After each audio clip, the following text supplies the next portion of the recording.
Good evening, night owls and thrill seekers. Welcome to another spine-chilling episode of our scary stories. Tonight, we peel back the foggy veil of reality to venture into a world where unspeakable horrors lurk in the mists that envelop a quiet coastal town.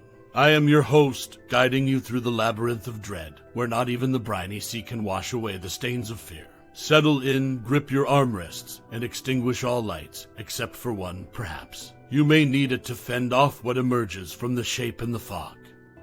Jack leaned over the side of his weathered fishing boat, the Mystic Lady, and examined the clear morning water below. The vessel gently rocked, as if lulled by the ocean's breath. Sunlight spangled the waves, infusing the air with a salty mist that tasted of ancient journeys and untold mysteries. Havenbrook's coast was a mere silhouette on the horizon, a sleepy, indistinct smudge that separated sea from sky.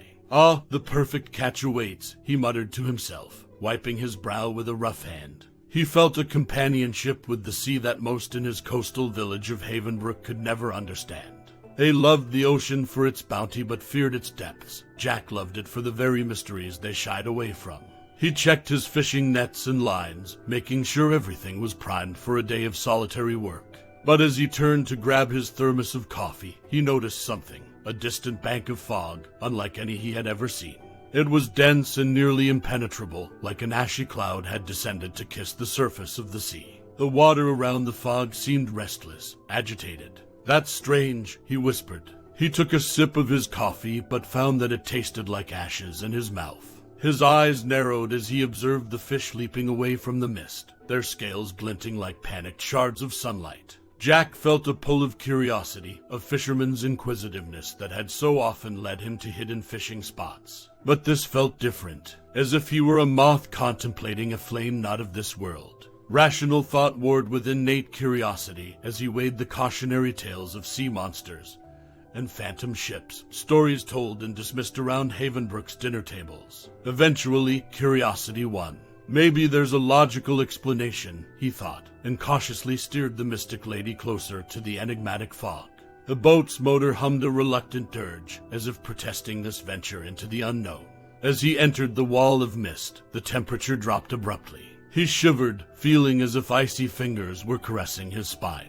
Visibility reduced to mere feet, and even the sound seemed swallowed, leaving an oppressive silence. And then he saw it, barely distinguishable in the swirling vapors, a monstrous shape that seemed to pulsate with a life of its own. It was colossal, darker than the mist, yet amorphous, its shape constantly shifting, like a shadow searching for a form. His heart plummeted into his stomach. This was no ordinary sea creature, no giant squid or misidentified whale. It was something older, darker, a thing of nightmares made flesh. A shapeless terror that defied comprehension. Turn back now. His instincts screamed, drowning out the dread that sought to paralyze him. He fumbled with the controls, reversing the boat with a guttural roar from the engine. The shape lunged forward, stretching out tendrils of darkness, and Jack felt his fishing gear being yanked into the abyss. But he was moving, away from the horror. He burst out of the fog bank like a man escaping a tomb, and he didn't stop until the ominous mist was but a gray blur in the distance. His body shook, not from the cold but from an unnameable fear that he knew would haunt him for the rest of his life. As the Mystic Lady sped towards Havenbrook, Jack wrestled with a new, equally terrifying thought. I have to warn them. They have to know. His mind went to Mayor Thomas, a man as sturdy and unmovable as a boulder, to Reverend Emily, whose spiritual guidance often conflicted with Jack's more unorthodox views, and to countless others who would dismiss him as a madman or a fool. He considered staying silent, letting the villagers live their lives in blissful ignorance. But as he glanced back at the disappearing fog, a shiver crawled up his spine, a bone-deep chill that told him the shape was not just his problem, it was Havenbrook's impending doom.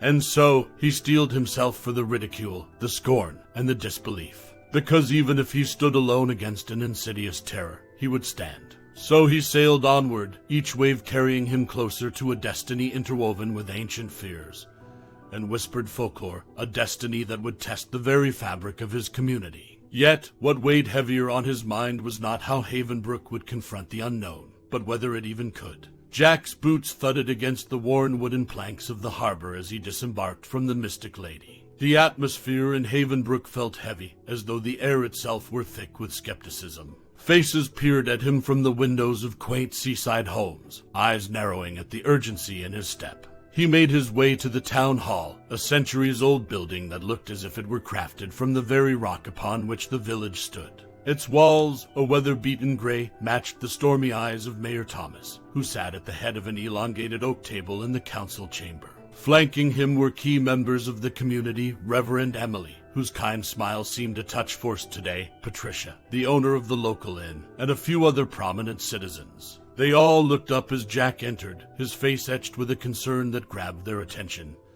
but also intensified their inherent skepticism. "Jack, this better be important. You interrupted a discussion on this year's Fisherman's Festival," Mayor Thomas grumbled, gesturing for him to proceed. Gathering his resolve, Jack recounted his tale. He spoke of the unnatural mist, the fleeing fish, and the shadowy monstrosity that defied description. His words hung in the room like dark clouds threatening a downpour. "I tell you, something's out there, something we don't understand. And it's moving this way." A loaded silence followed his proclamation, finally broken by a scoff from Patricia. "Have you been testing the local brew a bit too early, Jack?" The room filled with forced laughter, a release of tension at the expense of Jack's credibility. Mayor Thomas adjusted his tie, clearly unimpressed. "Let's stick to real problems, shall we?" Reverend Emily was softer in her dismissal. "Maybe you saw something, Jack. The ocean holds many mysteries, not all meant for us to understand. We should focus on prayer and unity, not stir up panic over phantoms." But a new voice chimed in, softer than the rest, yet tinged with curiosity. "Hold on," Olivia interrupted, adjusting her glasses as she closed an ancient ledger she had been perusing. As the town historian and archivist, she was more familiar with Havenbrook's lore than anyone else. Her intelligence was a lantern in the fog of ignorance, often dimmed by the town's unappreciation. What Jack describes, vaguely, I might add, seems to correlate with some old sailors' tales, myths of a dark presence beneath the waves. Olivia's remark hung in the air, casting momentary doubt on the faces around the table. Mayor Thomas leaned back, eyeing her skeptically. "You're not suggesting we take this seriously." "I'm suggesting," she said, returning his gaze, "that maybe our history has something to teach us about our present." Jack felt a glimmer of hope, an unexpected ally in a sea of disbelief. Before any more could be said, however, the room's attention was caught by a strange phenomenon outside the window. All eyes turned to witness the sun dipping below the horizon, its golden rays clashing unnaturally with a wall of fog that had crept dangerously close to the shoreline. The resulting sunset was a monstrous blend of beauty and dread, casting the ocean in shades of blood and fire. The room fell silent, each individual grappling with an uneasy feeling that they couldn't shake off, a feeling that something was irrevocably wrong, not just with the sea, but with the very foundation of their community. "Maybe," Olivia finally broke the silence, "we should consider that some warnings, no matter how unbelievable, are worth heeding." As darkness enveloped the town, replacing the haunting hues of the sky, Jack couldn't help but wonder if that eerie sunset was a harbinger of things to come. The fog lingered, closer now, as though listening, waiting. And whether Havenbrook was ready or not, it seemed the shape in the fog was poised to reveal itself. The mist was no longer a distant curiosity. It had encroached upon Havenbrook's shores, enveloping the coastline in a blanket of white that seemed to muffle sound and dull the colors of the world. A stifling tension clung to the air, more oppressive than any humidity the villagers had ever felt. That morning, Sarah Thompson, a local teenager known for her vibrant personality, failed to return from her early jaunt along the beach. The weight of her absence added gravity to the fog's ominous presence, transforming it from abstract peril to immediate threat. A town meeting was called in haste, the gathering taking place in the square. Townspeople huddled in clusters, eyeing their neighbors with suspicion as whispers cut through the thick air. Mayor Thomas stood before them, attempting to project an air of calm control, though the subtle tremor in his voice betrayed his apprehension.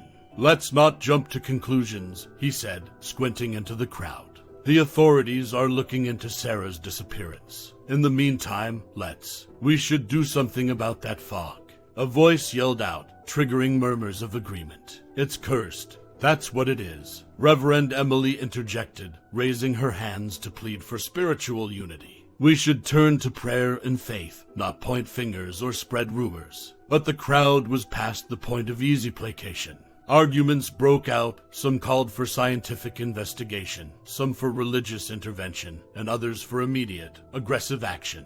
The very fabric of the community seemed to fray before everyone's eyes. Enough, Jack shouted, surprising even himself with his vehemence. Arguing won't solve anything. We need to understand what we're dealing with. Olivia, standing next to an old wooden cart laden with books and manuscripts, nodded her agreement. Jack's right. I've looked into the lore. There might be answers, or at least hints, in these texts. Ignoring the skeptical glances thrown their way, Jack and Olivia retreated to the local library, a modest, ancient structure filled with the scent of musty pages and wood polish. They spread texts across a heavy oak table, leafing through weathered pages in a race against time. The room was dim, lit only by the amber glow of a vintage desk lamp and the dying light filtering through the foggy windows. Hours seemed to blend into one another until Olivia's finger froze on a line in a manuscript, her eyes widening. "Here it is," she whispered, her voice tinged with a blend of excitement and dread. "It talks about an entity that dwells in the shroud of mist, its hunger ceaseless, quenched only by the life force it devours. It says, it demands a sacrifice." Jack looked up, his face ashen. Are we prepared to face that kind of evil? Do we even have a choice? Before they could grapple with the enormity of their discovery, a clamor erupted from the harbor. Rushing to the scene, they found the townspeople gathered in a semicircle, staring at the water in disbelief. 2 fireboats were out at sea, launching plumes of water into the fog in an effort to disperse it. For a moment, it seemed to work. The fog retreated, curling away from the streams of water as if afraid. But then, with a roar that seemed to come from the very bowels of the earth, a shadowy form surged upward within the mist. The fog responded, thickening and expanding with furious speed, engulfing both fireboats in seconds. A moment later, the fog retreated to reveal nothing but empty sea. The fireboats and their crews had vanished. The crowd gasped in collective horror, the grim reality settling in. They were utterly powerless against this malevolent force. "This is far from over," Jack muttered, his eyes meeting Olivia's. "Yes," she replied solemnly, "and I fear it's going to get much worse." The fog seemed to pulsate in the distance, as if mocking their feeble attempts to comprehend its dark nature. Inside that swirling mist lurked a force beyond their understanding. But one thing was chillingly clear. It had made its presence known, and Havenbrook would never be the same again. Havenbrook had transformed from a tranquil coastal hamlet into a den of chaos. As the fog circled ominously in the distance, Mayor Thomas convened another emergency meeting, this time inside the town hall, its rich wood paneling and vintage chandeliers a stark contrast to the grim faces below. "We need to act," Mayor Thomas declared, his voice laced with urgency, his eyes scanning the room. "We've seen what this thing can do. It's a matter of life and death." Suggestions erupted from the crowd, each more desperate than the last. "What if we send out animals, a sort of offering?" suggested Mr. Peterson, the local butcher, avoiding eye contact with anyone. "We're past that point. Maybe we should think of criminals, people who won't be missed," said Officer Daniels, his voice laden with unease. "Or volunteers," whispered Mrs. Carter, the school librarian, wringing her hands together. "If someone is willing to go, to save the rest of us." The room went silent, the weight of what was being proposed sinking in. Could they, as a community, bear such an act? What kind of people would they become? Jack stood up, his eyes meeting Olivia's, who had just returned from another round of frantic research. She had a tome tucked under her arm, its pages yellowed and brittle with age. "I've uncovered something even more unsettling," Olivia began, flipping open the ancient tome to a worn page filled with symbols and esoteric script. "The entity doesn't just want any sacrifice. It seeks a worthy offering. The text isn't clear on what makes a sacrifice worthy, but it implies a choice that tests the moral fabric of the community." The room descended into an even more ominous silence. The entity was playing a diabolical game, one that dug deep into the soul of the town, tearing at the fragile threads holding Havenbrook together. "I say we try it. We can't let this thing take more lives," said Mayor Thomas, breaking the hush. His eyes were tired, his brow etched with a resigned dread. "Do we have a volunteer?" A deathly quiet filled the room, the atmosphere thick with tension. Finally, Mr. Green, the owner of the local diner and a widower with no children, stood up. "I'll do it," he said solemnly, "if it means saving the town." The hall emptied in a muted procession, leading Mr. Green toward the fog-laden shore. A makeshift altar of driftwood and stones was constructed. With a heavy heart, Jack led the incantations, his voice quivering, echoed by Olivia's softer timbre. As the final words were spoken, Mr. Green stepped into the fog. For a moment, the mist seemed to convulse, spiraling inward as if contemplating the offering. Then, with a violent burst, it rejected him, propelling Mr. Green back onto the shore, unconscious but alive. A collective wail of despair rose from the crowd. Their desperate gambit had failed. Why didn't it work? Jack pondered aloud, his eyes meeting Olivia's, both of them searching for an answer they didn't have. "Because it's toying with us," Olivia said, her voice choked with dread. "We have no idea what makes a worthy sacrifice to such an entity." As they spoke, a sudden, chilling realization swept over the crowd. The fog, once content to loom at a distance, had begun to close in, forming a ring around the entire village. Phones were useless, calls to the outside world went unanswered. They were cut off, imprisoned in their own homes, their own lives, their own moral dilemmas. Jack gripped Olivia's hand, her fingers trembling within his. Together, they watched the fog swirl, as if tightening a noose around the collective neck of the town. The message was clear. Havenbrook was now in its own world, a realm where morality, sanity, and hope were as elusive as a dissipating mist. And somewhere within that encroaching fog, a dark presence laughed. The fog had shrunk its boundary by another mile, and the town was choking in its claustrophobic grip. What used to be a bustling main street was now desolate, businesses abandoned, and shop windows boarded up. Grocery stores had been raided, and the scarcity of resources was as visible as the growing lines at the community water pump. It was at the town square, amidst a frenetic atmosphere of despair and frustration, that Olivia stood to speak. Her eyes were weary but resolute as she opened the ancient tome before her. "I've been doing some more research," she began, her voice trembling only slightly. "There's a passage here, a sort of riddle. It suggests that the entity seeks a selfless act, a conscious surrender to fate, an altruistic sacrifice." Murmurs and anxious glances spread through the crowd, like ripples in a pond. "So, it's not enough to be a volunteer. You have to truly understand what you're sacrificing. And for whom," she continued, her eyes meeting Jack's. A bolt of understanding flashed between them. The square was silent, except for the distant sound of the sea wrestling against the omnipresent fog. Finally, Jack stood up. "I'll do it," he said, his voice unwavering. A wave of gasps and whispers swept through the crowd, but he silenced them with a raised hand. "I've lived in this town my entire life. These waters, this community, it's a part of me. If my sacrifice saves Havenbrook, then I consider it a worthy trade." Emotion tightened Olivia's face, but she nodded, supporting his choice. The weight of the moment seemed to still the air, as if even the wind understood the gravity of Jack's words. The townspeople, though bereft of easy answers, united in a subdued chorus of agreement. As before, a procession moved towards the waterfront, but this time with a profound sense of ritualistic solemnity. Jack stood before the driftwood altar, the same incantations spoken, but his eyes met Olivia's one last time before he stepped into the fog. "Thank you," he mouthed silently, and she nodded, tears streaming down her face. The fog reacted differently this time.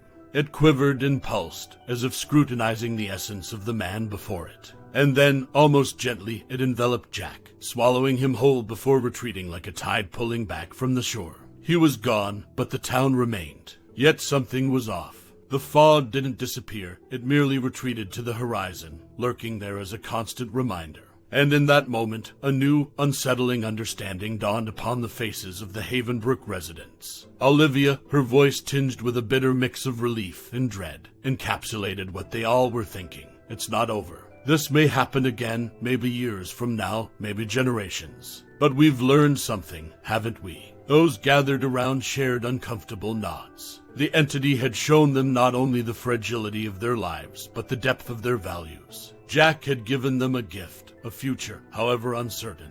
As people dispersed, lost in their thoughts and grappling with their newfound reality, Olivia sat alone, staring out at the horizon where fog met sky. Jack had been right, the sea and the town were inseparable, forever linked in a cycle of beauty and terror. And now, as the designated keeper of this terrifying knowledge, she sensed a daunting responsibility descend upon her. The entity would return, of that she was sure. But when it did, Havenbrook would be ready, armed not just with ancient tomes but a living testament to courage and sacrifice. And somewhere out there, where the sea kissed the lurking mist, she hoped Jack had found his peace. But for Havenbrook, peace was a tale for another day. For now, they had to live with their choice and the haunting mist that loomed in the distance, a silent, watchful guardian of their collective conscience. Weeks turned into months, and the denizens of Havenbrook eked their way back into a life that could almost be described as ordinary. The fishing boats returned to the waters, children played on the outskirts of town, and commerce sluggishly resumed. But there was a hollowness to these activities, a subtle hesitation that lurked in exchanged glances and unfinished sentences. Everyone felt it, the unspoken agreement that their lives had been purchased at a price so steep it defied comprehension. Olivia found herself the reluctant steward of a tragic legacy. She catalogued Jack's final days, his decision, the theories, and the myths into the town's historical records. She knew it would serve as both a warning and a guide for whatever generation would face the fog next. Her hands trembled as she penned the last sentences, her ink-stained fingers a stark contrast to the parchment's pallor. With a sigh, she closed the aged tome, its leathery cover creaking like the timbers of a ship long at sea. Havenbrook remained isolated, cut off not by treacherous fog, but by a world that wouldn't understand. Satellite imagery showed an inexplicable atmospheric anomaly over the area, leading the government to declare it a no-fly zone. For all intents and purposes, the world thought Havenbrook was a quarantined aberration. The citizens only half joked that they were, in many ways, the modern-day Atlantis, sinking not beneath waves but into obscurity and folklore. On an overcast afternoon, tinged with the gold and amber hues of impending dusk, Olivia found herself at the edge of the sea, her gaze lingering where water met sky. Would the fog return in her lifetime? Would they be ready? These questions circled in her mind like predatory birds, unwilling to settle. Her thoughts deepened, fueled by a heavier question, one that carried the weight of both philosophical quandary and moral indictment. Could human nature itself evolve?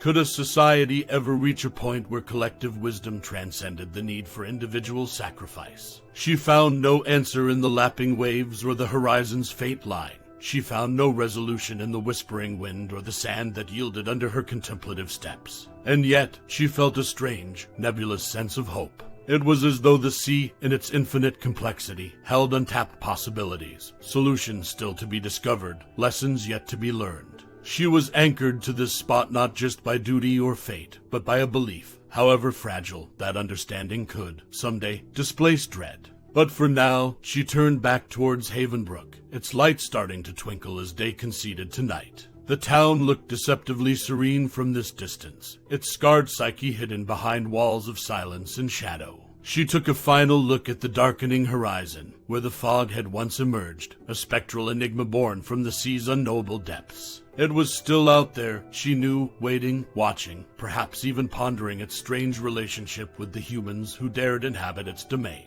And so, as night enveloped the land, Olivia walked back, leaving footprints on the shore that would soon be washed away, but carrying thoughts that would linger, indelible and haunting, like a fog yet to lift. And so, we leave the dimly lit corridors of Havenbrook, a town forever shrouded in questions and, quite literally, enshrouded in mist. What lingering echoes will resound within you, dear listener? What fog of your own might you be unwilling to peer into? This concludes tonight's unsettling journey on our scary stories. Remember, some shapes can be forgotten, some mists can clear, but the tales we share here, they haunt you long after you think you've escaped. Until next time, sleep well if you can. This is our Scary Stories signing off for tonight.